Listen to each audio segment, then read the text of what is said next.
Braden is in an abusive emotional relationship with South Carolina. He's gaslighting the out of them.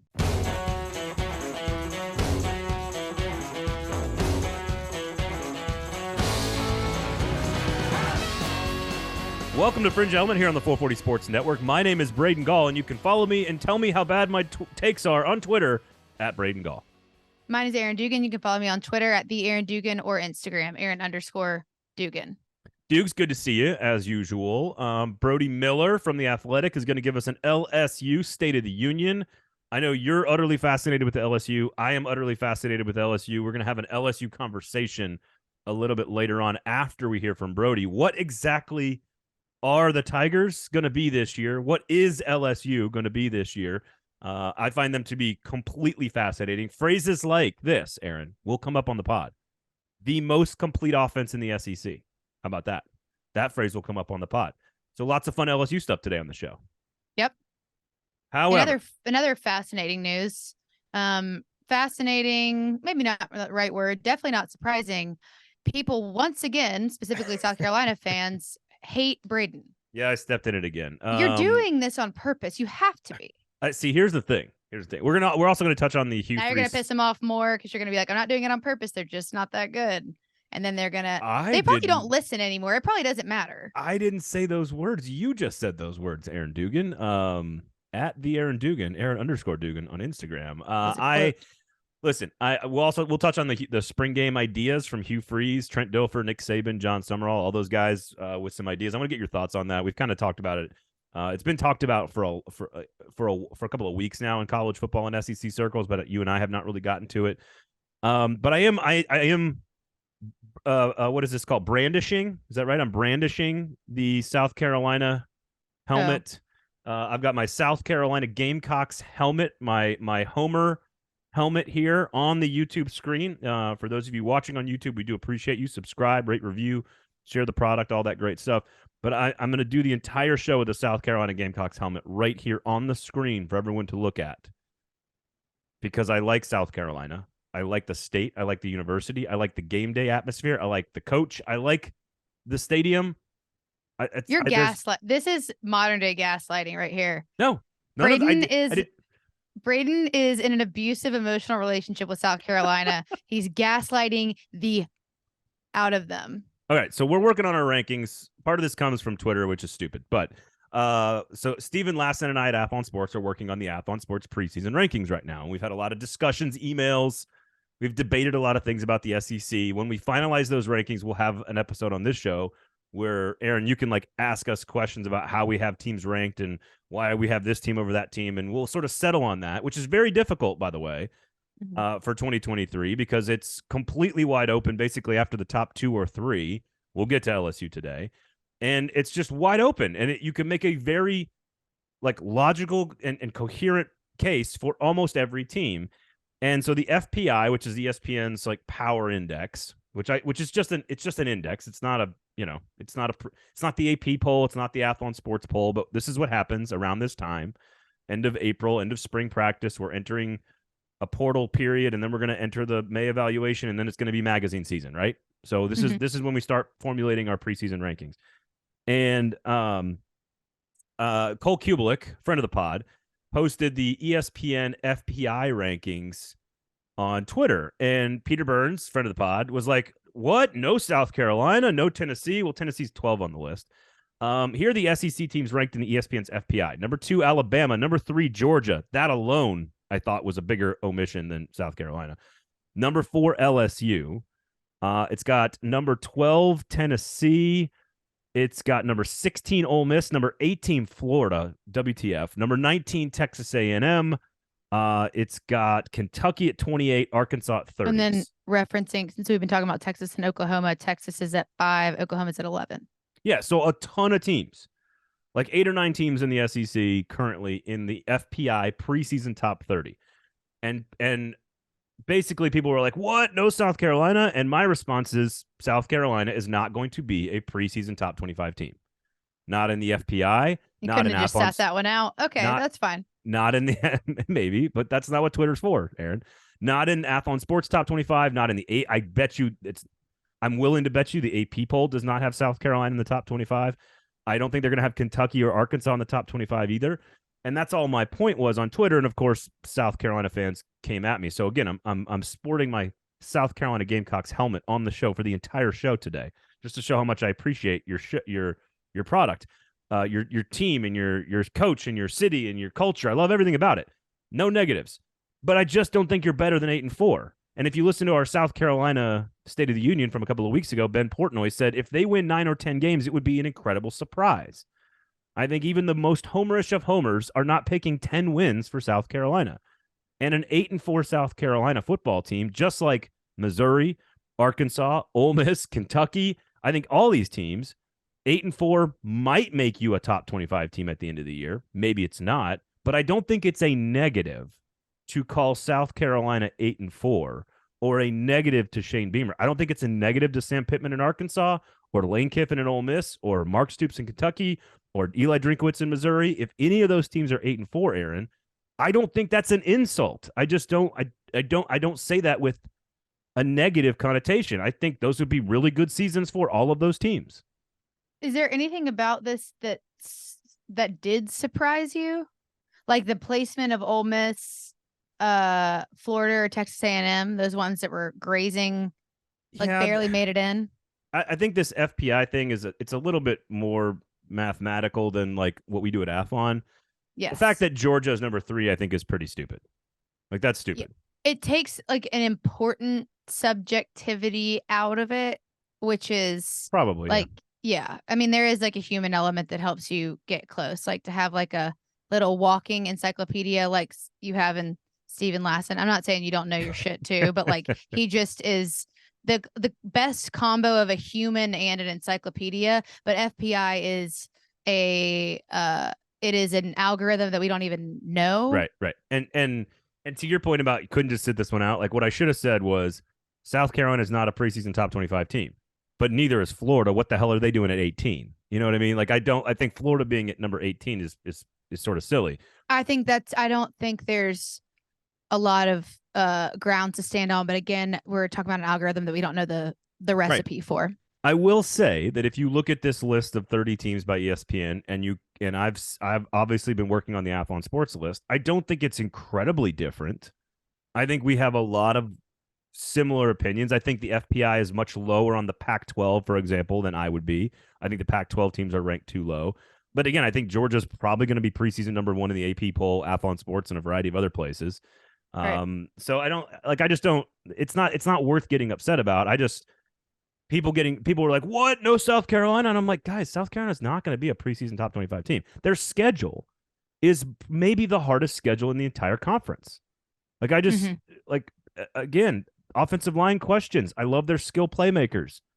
I like Shane Beamer. Spencer Rattler has to show that he's consistent for the whole season. This has nothing to do with South Carolina. I would say all this same stuff about Lane Kiffin, about Arkansas's defense, about Tennessee replacing Hendon Hooker, like Kentucky's offensive line. Like this, it's all the same stuff for all these teams, you know? Like quarterback play for Missouri is a question mark. Like everybody has question marks. It's okay.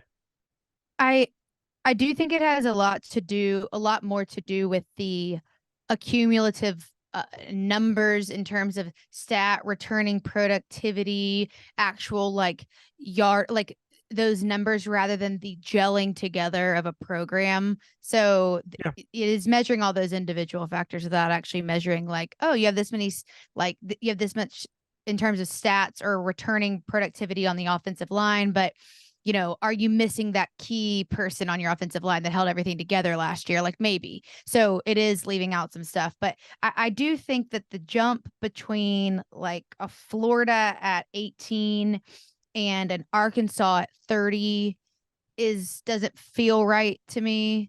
They both, if Florida goes 8-4, they will be ecstatic. If Arkansas goes 8-4, they should be happy. If South Carolina goes 8-4, they should be happy. You know, it's not an extraordinary season like Tennessee did last year, but it's not a terrible one or a bad one. It's actually probably a pretty good one.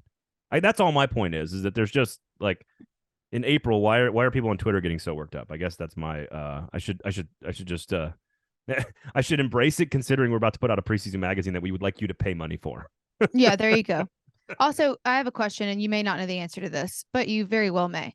Does the FBI take into account the statistics for guys that are unlikely to play? This is what like I'd have to ask Connolly. We could get him on and talk about it because he's a big part of the FBI. But it's largely I think it's the Football Power Index, right? It's kind of based on all factors. And again, I know Connolly's a big part of the returning production metric, which is a big part of ESPN. In South Carolina, for example, 10 returning starters on offense, 102nd nationally, 11th in the SEC in percentage of production returning on offense, 102nd outside of the top 100. They are 113th in returning production on defense, 12th in the SEC. So not even top 10 in returning production on either side of the ball. And you can disagree with that. They could overachieve that. There's no question. But that's Bill Connolly's returning starter metric, which we did an entire episode on a couple of weeks ago. Mm-hmm. And that metric is a part of the Football Power Index, the FPI. So if returning production is a huge part of this ranking, the fact that they're not returning very much production is going to affect where they're ranked in this. So I don't know. I'm not even sure what we're doing here. Me either. I would just say this doesn't really matter. Don't freak out, but you can freak out on Braden if you want to, because that's entertaining for all of us. I got my Go Cox helmet right here on the screen the entire show today. So if you're a fan of another team, I'm sorry.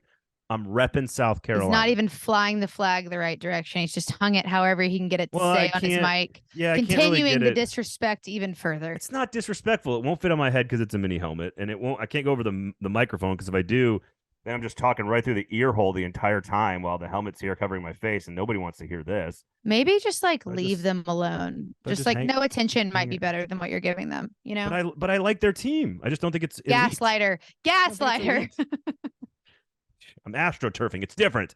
Okay. All right. So quickly here, Hugh Freeze, Trent Dilfer, two guys that you don't normally want to be associated with. They both have suggested Hugh Freeze floats this idea because I was looking at people reacting to Tennessee spring game this week. And of course, Gaston Moore, walk-on quarterback, throws him multiple touchdowns and has an extraordinary game. Nobody's talking. Nico Iamaleava does not play as well as the fourth string walk-on. It's because it's a freaking spring game. It doesn't matter. So I'm reading all this reaction that doesn't matter. And I'm listening to Hugh Freeze, that's probably my first mistake, but I'm listening to Hugh Freeze. And Hugh Freeze is like, look, I think we should play in-state teams scrimmage at the end of spring practice to make it a little bit more interesting. Maybe we do home and homes. Maybe it's for charity. Maybe it's with G5 schools. Maybe it's with FCS schools. I would love to see it with HBCU schools. I think that would be awesome. There's lots of there's space for creative ideas on how to spruce up spring scrimmages. I have watched NFL. I've been at Titans camp for 10 years now, and I see them practice with other teams in the NFL, and all the quarterbacks wear red jerseys. They never get hit on either team. They're always fine. Nobody gets hurt. So you could protect the quarterbacks in this. You could open up the gates and sell stuff and then donate money to charity. You could bring in more fans. You allow your team to hit some other team for a couple of quarters. I just think Hugh Freeze agreed with it. And then all of a sudden Nick Saban's like, yeah, sounds like a pretty good idea. Trent Dilfer's like, pretty please. John Summerall Troy's like, okay. I think there are plenty of hurdles logistically to get this done, but anything to make a more interesting Saturday in April with college football scrimmages, I'm all for it. So I can't believe I'm agreeing with Hugh Freeze here, but there you go. I am, as long as you're saying that there is some limitations in contact for a game that really has no stake, and there is for the quarterback. Just a practice. Talking about practice. We're talking about practice. Not a game. Practice. I don't know. I think there's a way to make it fun for fans, for kids, for coaches, for players, and to make money. Because it's not high contact. It's not high contact when you're talking about the offense playing the defense of your own school. So if you run it kind of like that, like a glorified practice, make sure that people stay healthy. It's hard for me to watch anybody get hurt, especially when the stakes are low or zero. So, but it would be much more of an event, and it would get fans excited earlier, and it would get some of the, those jitters out for the guys who haven't played in that kind of atmosphere before. So I like the idea. I would love in your to your point, I think if there's a way to compensate every player for participating in said scrimmage, I think that would be excellent. But I think a lot of young players want to show that they can They deserve a spot in the starting lineup or the two deep or even walk-ons who want to earn scholarships. Like there's lots of upside to playing in just a practice or a scrimmage, not just like, your all-American wide receiver who's just trying not to get hurt. Like that guy's not going to play much, right? Like he's going to get a couple snaps and then you're going to put him down. I think it's about the young players earning some opportunity. It's about coaches getting some young players some opportunity. It's about not having to hit the same uniform at the end of 15 practices. Maybe you can raise some money for charity. Maybe you make it a better TV event, so therefore we're watching, and then the TV can invest in it. Oh, well, then now we know it'll happen.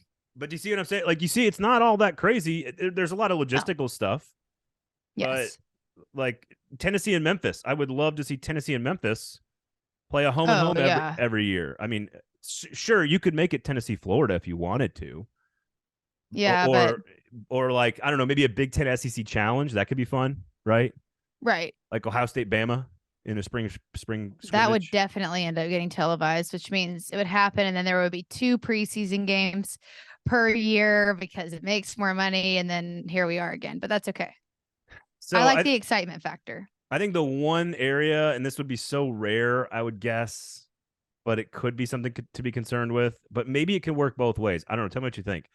What happens if Memphis and Tennessee play in a scrimmage and Tennessee has like 3 glaring holes in the secondary? We'll talk about you in a second, LSU. And Memphis star safety goes out there and has a great scrimmage against Tennessee. You think Josh Heupel gives him a call and says, "Hey, why don't you come play in Knoxville?" Because the portal opens up right after all these games would take place. Yeah, that's an interesting leading question. Yes, it is. I don't know. That brings a whole different dynamic to the whole thing. But also, Gaston Moore, 4th string quarterback at Tennessee, who has 0% chance to play, looks all right. All of a sudden, maybe Memphis's coach is like, "I'll give you a chance to compete for a starting job at Memphis. Why don't you come on down to Memphis?" Couldn't it go both ways? Could.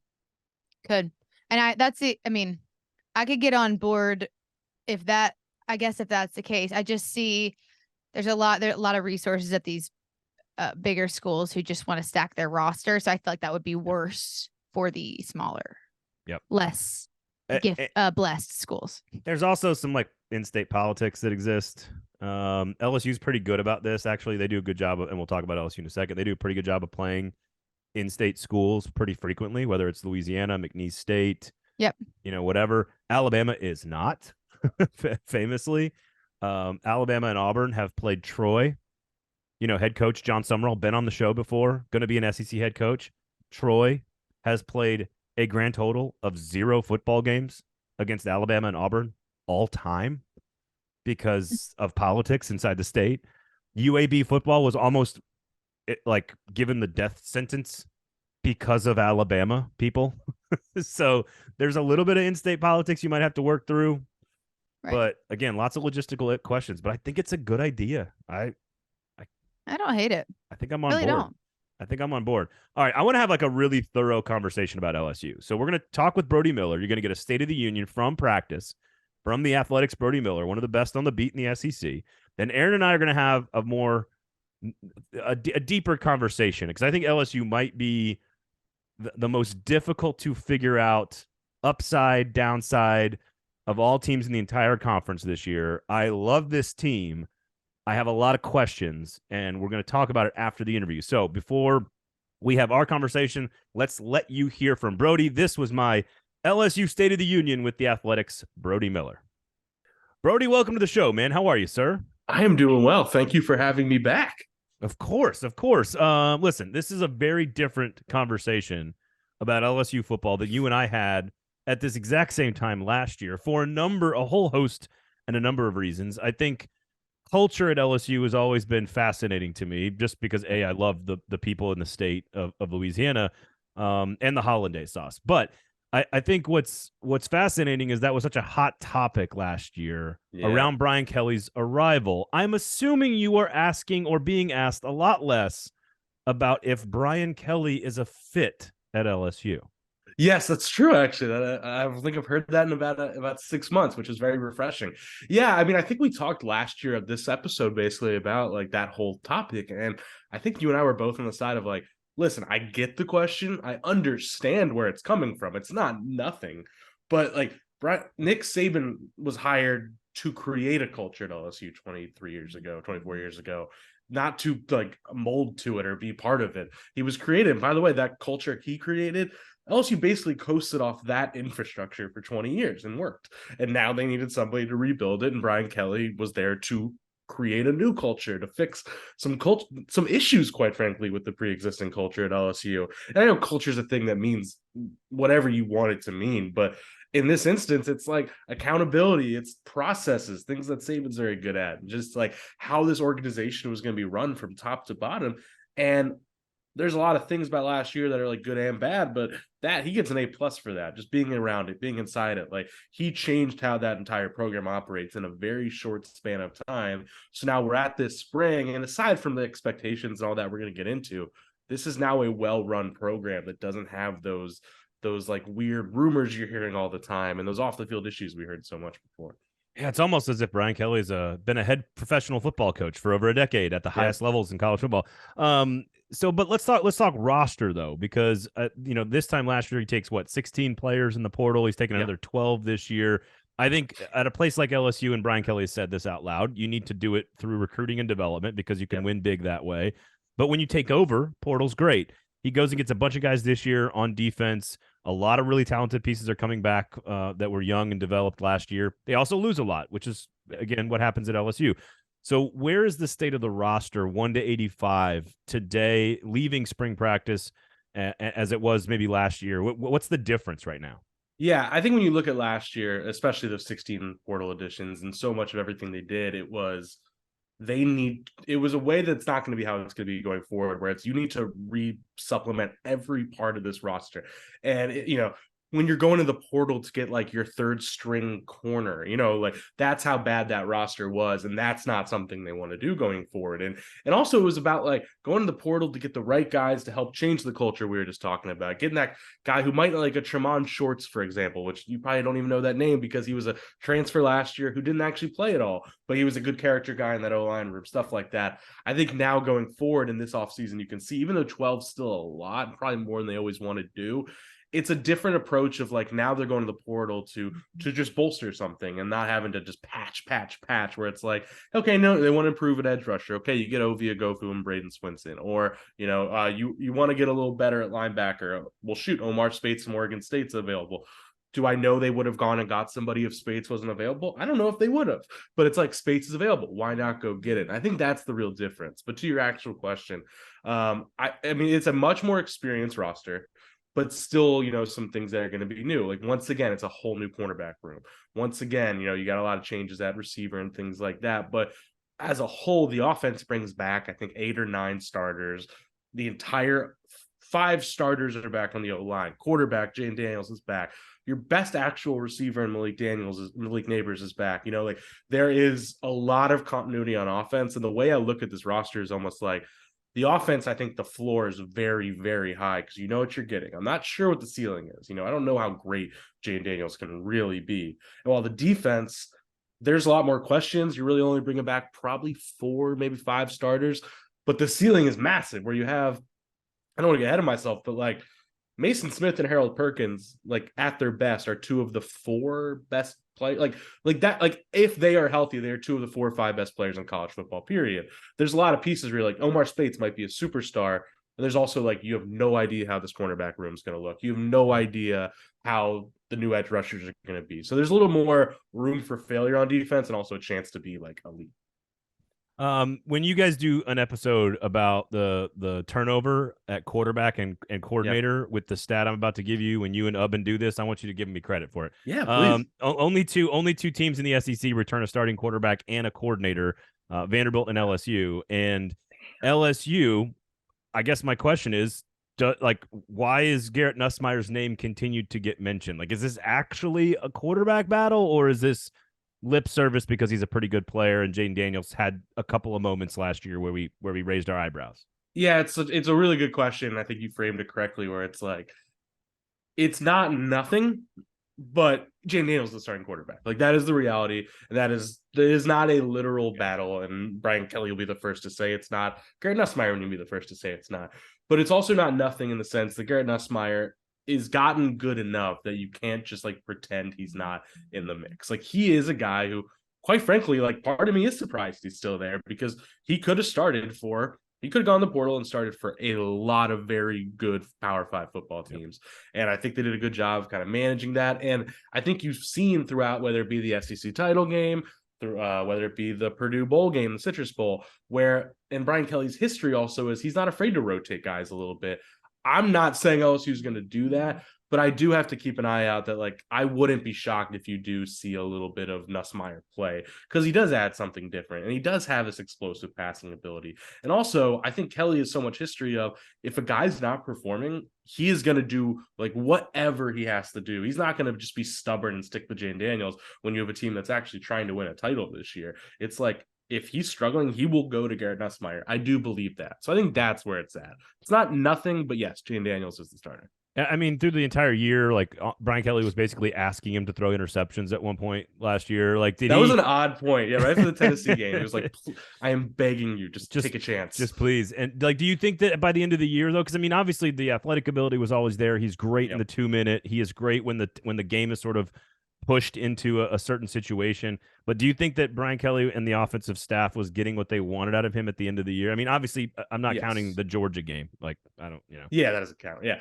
The answer mainly is yes, because talking to staffers, they will tell you, like, people don't realize how much was going wrong around him, like that we don't realize, like the missed protections and all this stuff. Like, there was so much that was going wrong in those first 2.67 weeks that he was the one keeping it afloat. So in that sense, yeah, like, he was the one steadying force. He was the guy with whether it be with his legs, but also with his mind, I think a little more than we give him credit, like, was protecting the ball, making stuff happen. But yeah, it got to a point where, like, things were getting better. And like, if you want to actually win big games, take chances. And the tricky thing is, there was about 2 or 3 games, as you alluded to, where he did it, right? Florida game, Ole Miss game, Bama game. He was slinging it a bit, and he looked like he was a Heisman candidate for about 2 weeks-ish. Like, he was that guy. But then you saw teams adjust, drop more guys into coverage. Like, Arkansas is the best example. And he kind of regressed back a bit. And again, his floor is always going to be pretty high. But I'm still unclear. And it's like this question I'd love to ask Brian Kelly, like, honestly, is like, at what point is it year 2 with the system, you are going to, like, take a leap because you're comfortable, which that's real, man. Like, I think you'd agree. Like, that's real. Of you transfer that first year, you're learning. And then the second year, you actually know the receivers, all that. How much do you expect that? Or how much is it you're 4 years in, you have 4 years of data of what Jayden Daniels is? Like, that's probably more than you're going to improve in an offseason, I would think. So, well, he's always been extremely protective of the football, even as a true freshman back at Arizona State. I will say this, though, and I'm curious, this kind of just popped into my head, because the offensive line was the big question last year, but they bring back so many dudes with experience and talent. The receiving core and the running back group is not ever something I truly worry about at LSU. We just mentioned that they're one of the only teams with a true starting quarterback and coordinator returning. If you look around the league, could you make the case that LSU is the most complete offense in the entire conference, from coordinator to quarterback to supporting cast? Again, I think my theme here is I like the way you phrase things, because complete's the exact right term. Like, because I don't know if I'd say best. I'm not sure I'd say that. But complete, yeah, I feel pretty confident it's the most complete, because there isn't a flaw, really. Maybe you want a little more at a tight end or something like that, but like, that's nitpicky. You know, you have receivers you really like, especially with the Erin Anderson acquisition from Alabama, guy who has a lot of talent. But Malik Neighbors, Brian Thomas, like, I love sometimes thinking things in like video game ratings terms, because I think it's good at contextualizing. Like, this offense is like an 87 or an 88 like rating. Like, that. I don't know if it can be a 98. I don't know if this is like a national title winning offense, but I think it is the most complete. But I do want to see, whether it be Daniels or hypothetically Nussmeier, you do want to see more aggressiveness in the passing game. And offensive coordinator Mike Denbrock talked about, like, a lot of that's also on them. Like, they're now in year 2 of kind of learning how to do things here. And maybe they're going to get a little more scripted and a little more smart about how to build to things and set up things. So we'll see. But yeah, I think it is the most complete. I like that case. I'm not sure it's the best yet. I think that's I agree with your phrasing as well. Look at us, 2 guys phrasing things well. Yeah. the Mutual Admiration Society. On defense, it's fascinating that they're moving Harold Perkins inside. Now, I know Brian Kelly's explanation is logical, which is that if you put him outside, teams can game plan for him because they know exactly where he's going to be, whether that's the left or the right. Certainly, you're asked to do a lot more at middle linebacker. It is harder to be sort of a disruptive behind the line of scrimmage havoc player from that position. Yeah. But Brian Kelly certainly bristled at the idea that he wouldn't be involved in rushing the passer in typical Brian Kelly tongue-in-cheek kind of fashion. Yes. What do you make of the move, taking Perkins, arguably the most dynamic freshman pass rusher in the entire country last year? He was on a path to be the next Will Anderson, moving him to a different position in the defense. You already mentioned Mason Smith, but just what do you make of the move, and what is the goal behind it, and what can we expect out of Perkins, who right now I've had assistant coaches say is, maybe the best football player in America? I think it's fair. Yeah, I think the key is remembering that's what he was originally supposed to be. He was supposed to always be an inside linebacker.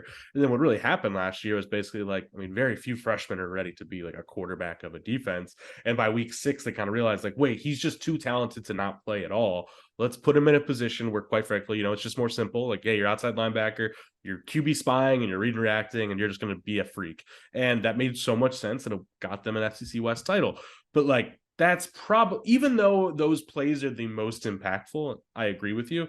I think I see both sides of, but at the same time, that's only X amount of plays that you're really involved. Inside linebacker, you have the most talented player always in the mix and always doing those things. And I have the same question as you, is that slightly neutralizing what he does best? I also watched Devin White play at LSU and so many other linebackers where you're guys, just freak athletes are just going to be near the ball. Stuff's going to work out. Yeah. And this part's speculating, but I think the thing I'm most excited about, because I am pretty high on Matt House, the defensive coordinator. He really impressed me last year. You look at that linebacker room where you have basically 3 starting true linebackers with Greg Penn's back, kind of a traditional stack linebacker. Omar Spates is the Oregon State transfer, all Pac-12 last year, who is another very rangy, speedy, drop into coverage, but also rush in the box kind of linebacker, and Perkins, who you could put pretty much anywhere on the field.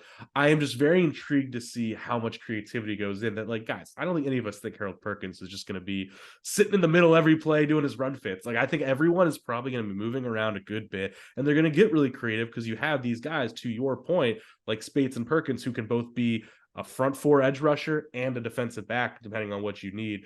I think it's going to be a little more nuanced than we're all saying, but I do have the concern of it's possible they're neutralizing it. Yeah. I don't know. Maybe he's just too good for that.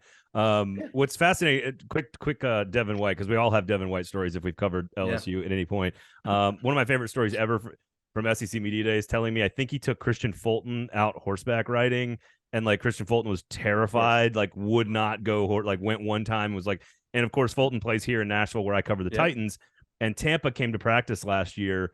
And Devin White, what I love about Devin White is the dude never shuts up during practice, never shuts up. He never shuts up in any context. No, really. That's true. Yeah. And he's incredibly interesting. Yeah. He's incredibly interesting dude. At one of the Titans backup running backs ran a little flat route on the goal line drills, and I was standing at the pylon. And Devin White basically ran the route for him and knocked the ball away, whatever. And he looks at this poor kid and he's just he's like, dude, I do this. I get paid to do this. This is my job. I do this for a living. And nobody had a word to say, and we're all just dying laughing. He just never shuts up. I love Devin White. Anyway, he's a fascinating person. Yeah. Anyway, concerns about the secondary, you've already addressed it. Is that their biggest weakness? Is that the biggest weakness on the roster? Biggest question for sure. I think I'm so fascinated by that cornerback situation, because it's last year was the same thing, right? It was all transfers. It was basically relying on 5 defensive back transfers to just fill all the spots. And they did so much better than I expected. But in hindsight, I look back on that and I see it was all basically, even if they weren't the most talented dudes, they were all 4-year guys who knew how to play football. So they were able to just kind of do solid stuff for, a season and hang in there. This year's the inverse of that. They're bringing in studs at corner. I mean, Denver Harris from A&M, obviously one of the more talented players. Deuce Chestnut was a freshman All-American at Syracuse. J.K. Johnson, Ohio State, kind of a rough year, but he's an Ohio State corner. And Zy Alexander from Southeast Louisiana, who we don't know if he's going to be good, but look at his tape. He's actually really interesting. Point being, I see way more talent in these additions than last year.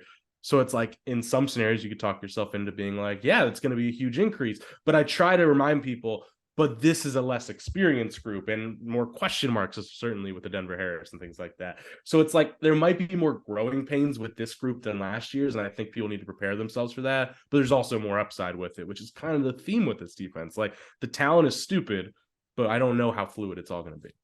So I think the schedule is extremely interesting, both on a good and a bad sense. There's a lot of really difficult games, a lot of really difficult road games. They also get the finish to the schedule also sets up nicely with Florida and A&M at home.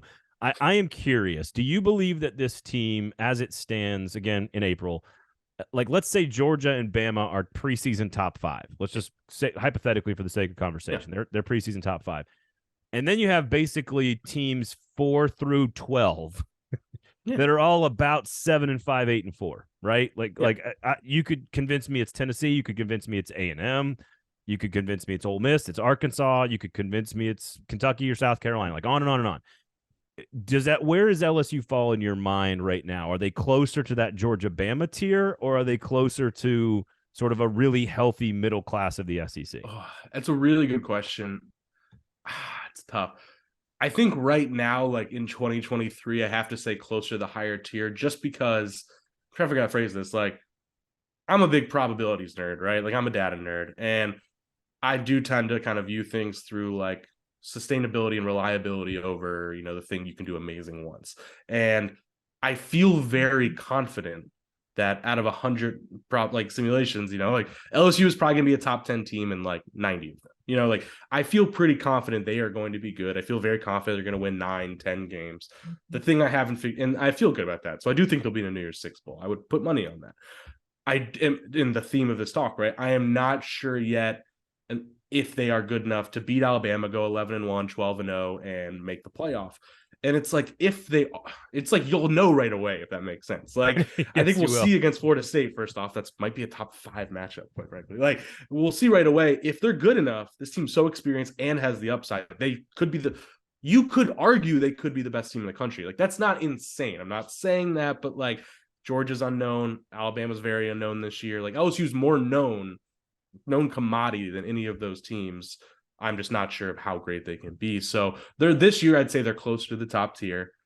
I just want to see them prove they can actually be like the dudes instead of the underdog. Yeah. Well, and I think it's funny. Like you start talking about statistical probability, and like Brian Kelly eliminates. He's the king of that. Yeah. Well, he eliminates, and this is what makes Nick Saban special. Is what Saban does is eliminates the outliers. He makes everything consistent. He takes best way to put it. Yep. He takes like human being and the human nature and sort of eliminates the oddities from that. And Brian Kelly, in my mind, Brian Kelly does a lot of that for LSU, but they also still did it a couple times last year. So not only do you have to go on the road and beat Bama, and beat these teams that beat you last year, but you also have to do it without making any mistakes. And the Florida State LSU game is probably, I would say it's like number 7 versus number 8, probably. Yeah, sounds about right. Yeah, like in the preseason.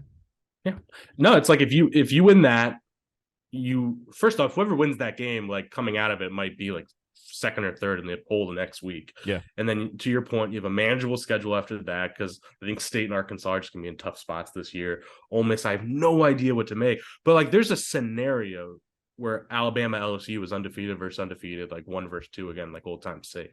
And that is fascinating because then all of a sudden, like even if you lose, you're probably still getting the playoff. And there's so many layers here where it's like that Florida State game is so important because it will tell you, one, how good we think this team is, but also it sets you up to really have a roadmap. But also I'm with you, like, are they at the point they know how to just not have those outliers? That's the number one question this season.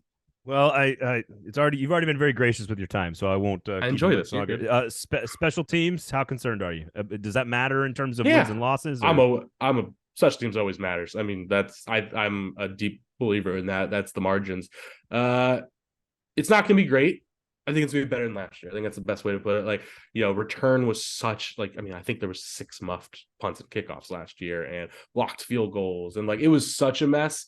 You bring in Aaron Anderson to be your return specialist. And like if he's healthy, could be special there. And, I do think year 2, they're going to be better at not having those just stupid bonehead mistakes. So yeah, like I don't think it's going to be 100th again. Let's put it that way. I bet it's 40th and that's enough.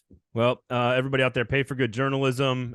Make sure you subscribe to The Athletic, of course. Check out the pod with David Ubben on the Andy Staples feed. We do appreciate it, Brody. Thank you so much, man. Thank you for having me, man. I always enjoy this. Appreciate it. That was Brody Miller of The Athletic, of course, hosts a pod with David Ubben, I believe on the Andy Staples feed, of course, covers LSU for The Athletic and gets to go to the Masters and cover the Masters this year for the first time. What an asshole. So we do appreciate Brody's time on the show today.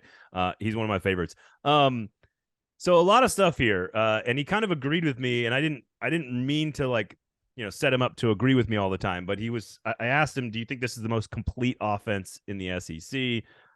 He said, yes, not the best offense, but yes. So we can get into that. Brian Kelly, of course, I think, Erin, this is where we start. Brian Kelly, and I know we on this show, I feel like we're much higher on LSU last year than anybody else, I thought. I don't know if you agree with that, but I think we were higher with questions still, but higher.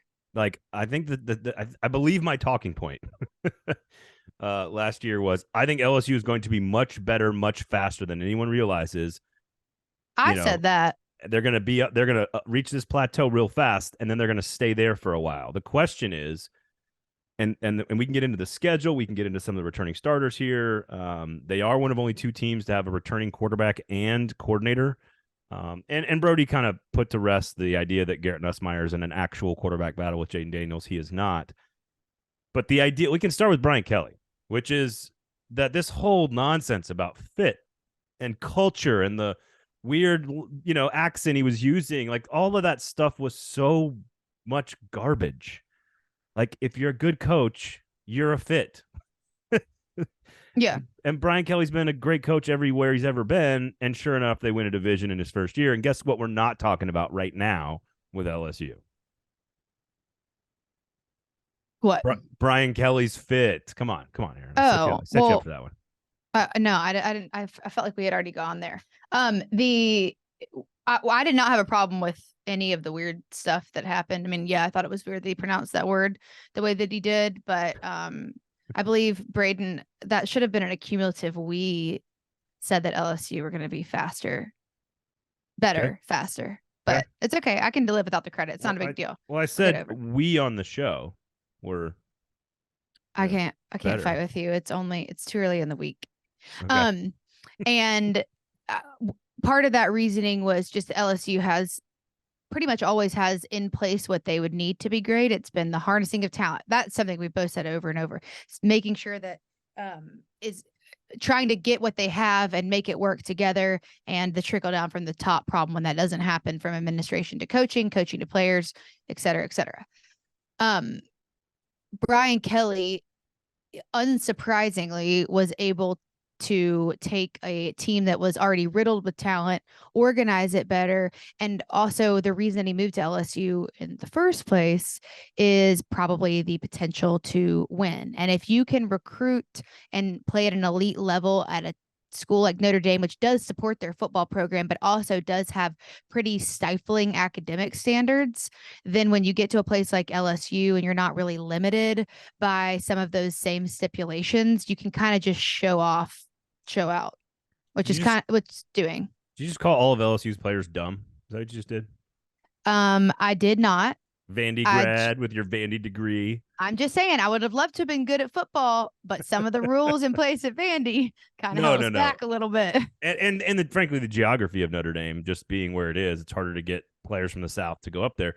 Yeah, I mean, I agree with everything you just said. Texas A&M, number one in the SEC with 15 returning starters.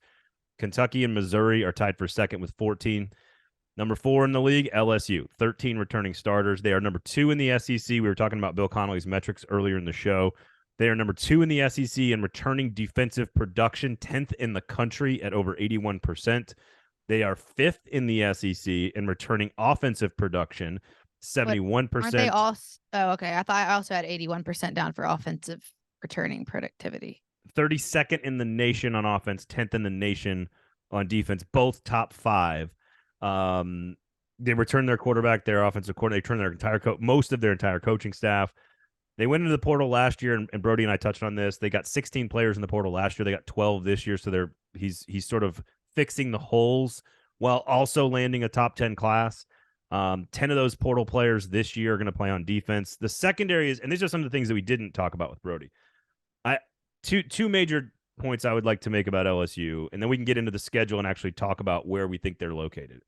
Number one, they ran the football better last year in Brian Kelly's first season, like leaps and bounds. Some of that was Jayden Daniels, obviously leading the team in every category. But here are the numbers the 2 years prior. 121 yards per game, 12th in the SEC, 109th in the nation. The last 2021, 114 yards per game, 13th in the SEC, 114th in the nation. So one of the worst rushing teams in the SEC and in the country the 2 years prior to Brian Kelly's arrival. Last year, 183 yards on the ground, top 40 in America. So he fixes that in 1 year. Which tells you that it was potentially serious issues with the playbook or organization. And they had a ton of young offensive linemen last year. Now they're all going to be returning starters, 5 of them, I believe, which is always a good thing. Yep. The secondary is a major question. I think that's the only real question on the team. And I don't love that they're going to play Jordan Travis in Florida State in week 1, Will Rogers on the road in week 3, KJ Jefferson in week 4, and then you're going to have to face Lane Kiffin in week 5. I think that is interesting from a matchup standpoint if I'm an LSU fan. You mean from like the defensive back perspective? Right. Like if you're breaking in an entirely new secondary and that's your major question mark on your entire roster, you don't want to be playing like 3 of the best 10 quarterbacks in America and Lane Kiffin in the first month of the season. That is, should I be worried about that, or are they just going to like cruise through the first half of the season?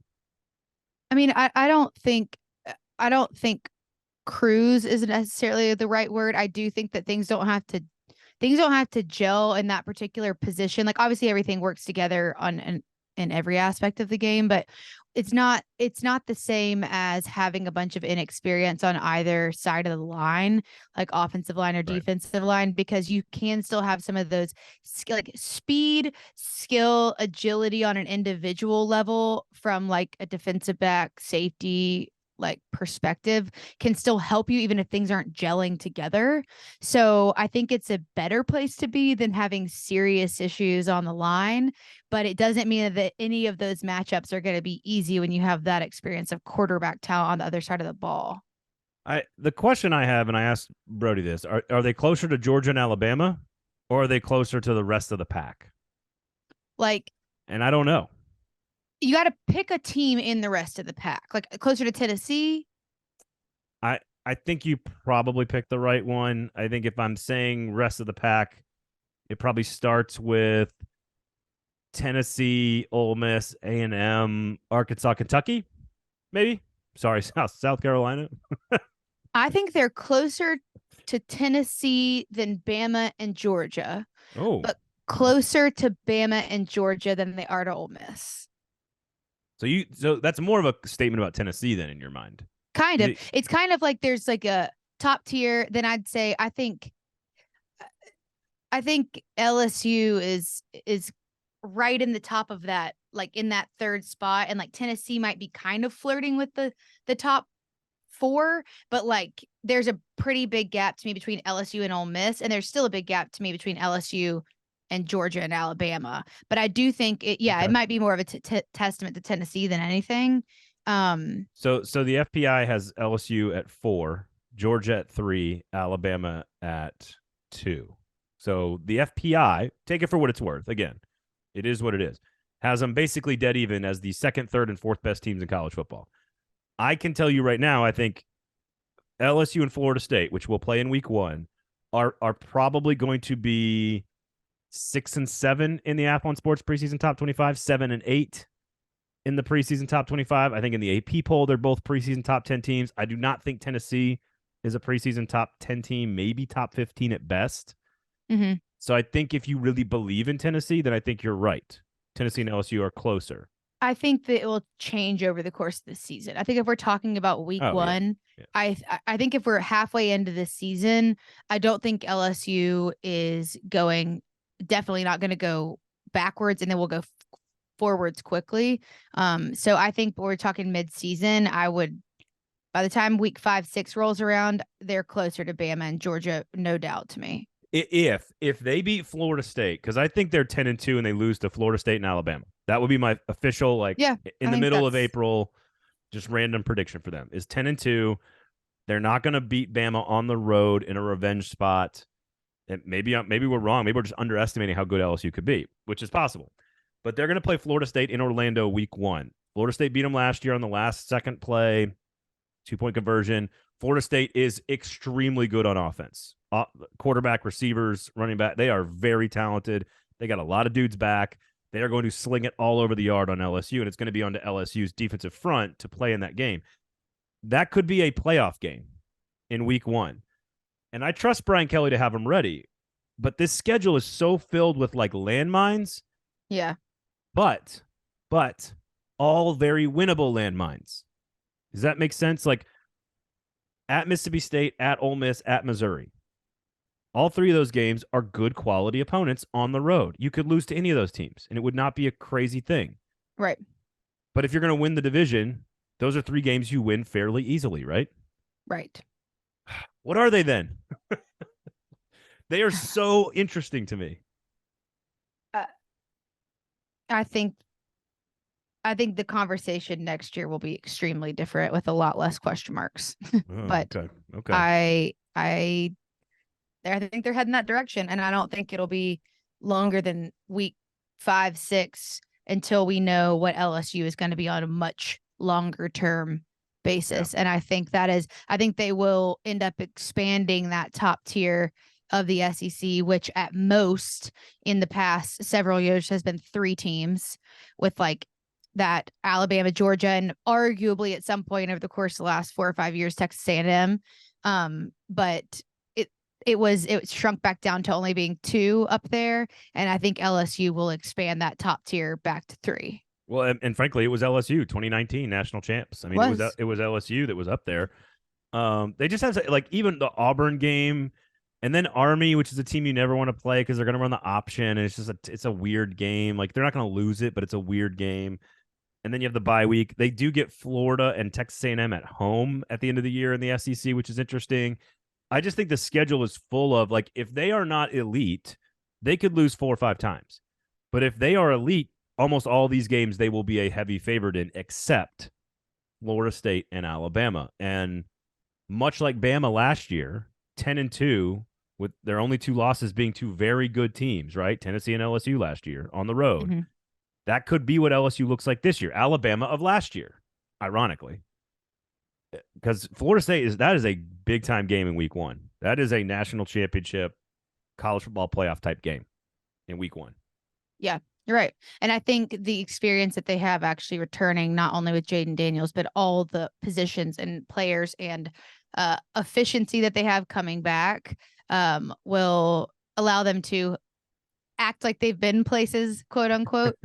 I mean, they played in Atlanta last year, so they don't have to act like they've been there. They already been there, you know. No, I mean, this is true, but I think even though, I mean, you've got some new guys coming in that we just, referenced in terms of defensive back, but overall, this is a veteran team, and I expect them to play like one. Kirby Smart, Nick Saban are the best 2 coaches in the conference. Who's number 3? Ooh, I mean,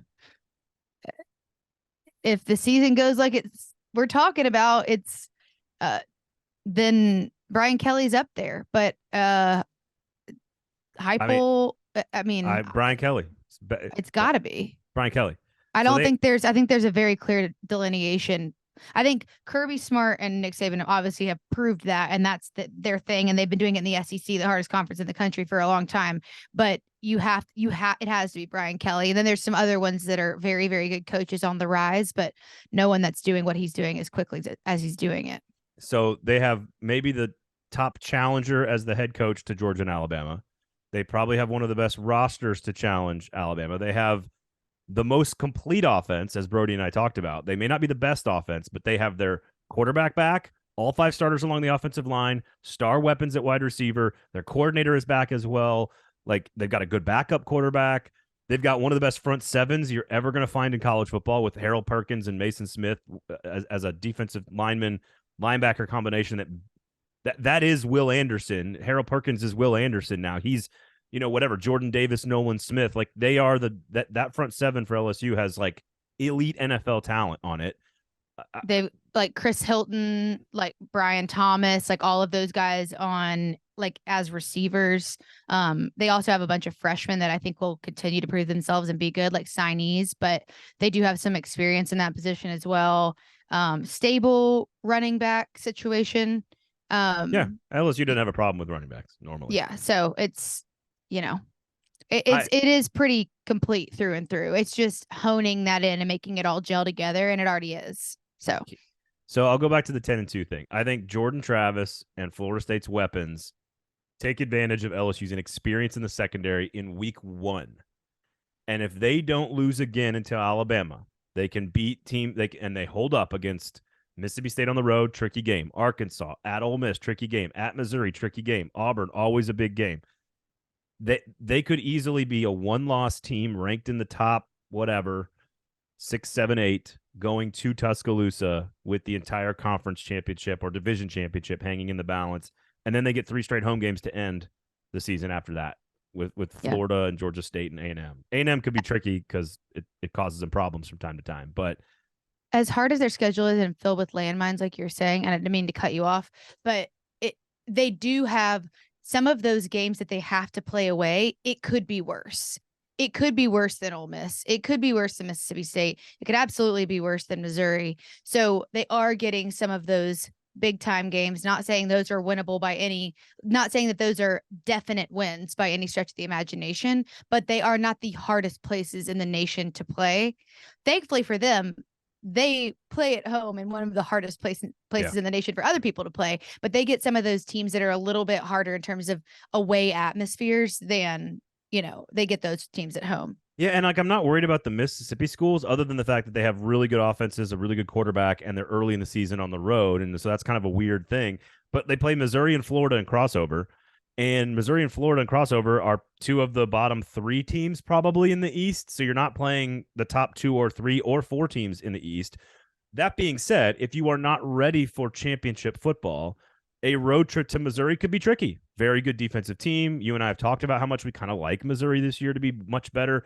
That Missouri road trip is a very tough game for teams like, no disrespect, South Carolina.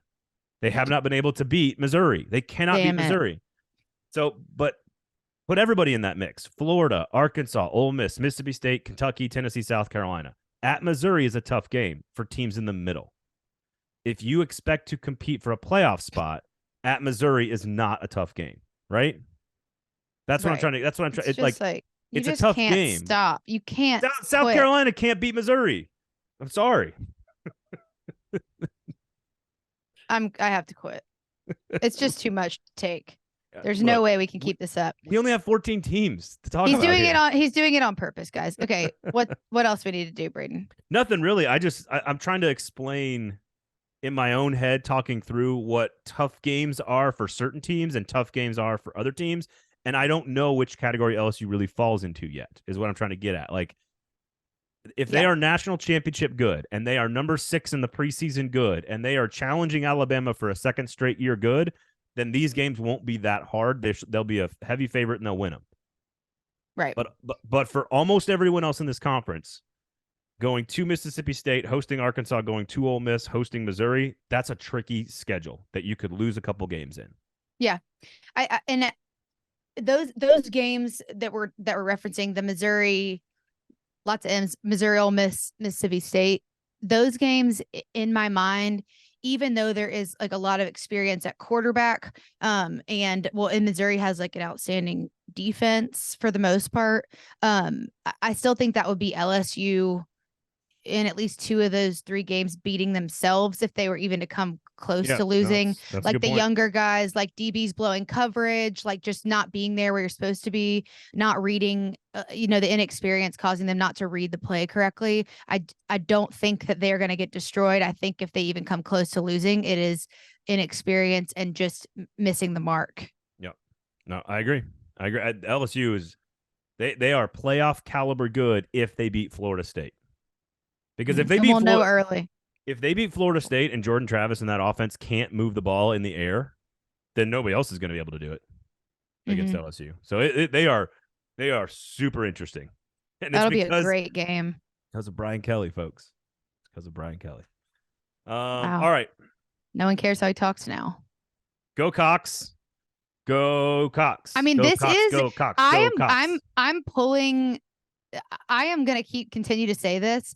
This is literally an emotionally abusive relationship between you and this team and this fan base. Like you are Go Cox. You are the toxic boyfriend to South Carolina. Stop it. You are. Well, hit me on Twitter, South Carolina. Late at night. I'll be up. All right. That about does it. Erin, always a pleasure hanging out with you. Go Cox. Go Cox. You can get to me at Braden Gall. Where can people find you, Erin? The Erin Dugan on Twitter and Erin_Dugan on Instagram. If anyone needs a therapist, I have several good recommendations. Talking to South Carolina fans. If you feel like you're being gaslit on the reg. I feel like I could use a therapist because of this I relationship. know you could use a therapist. Hey, I go to therapy regularly, and I'm fine to admit it. So there you go. Go Cox. I do too. I'm about to go right now because I always schedule it after the show. See ya. You're such an asshole. For Erin, I'm Braden. Thanks to Brody Miller for joining us as well. This has been Fringe Element here on the 440 Sports Network. Go Cox. Peace.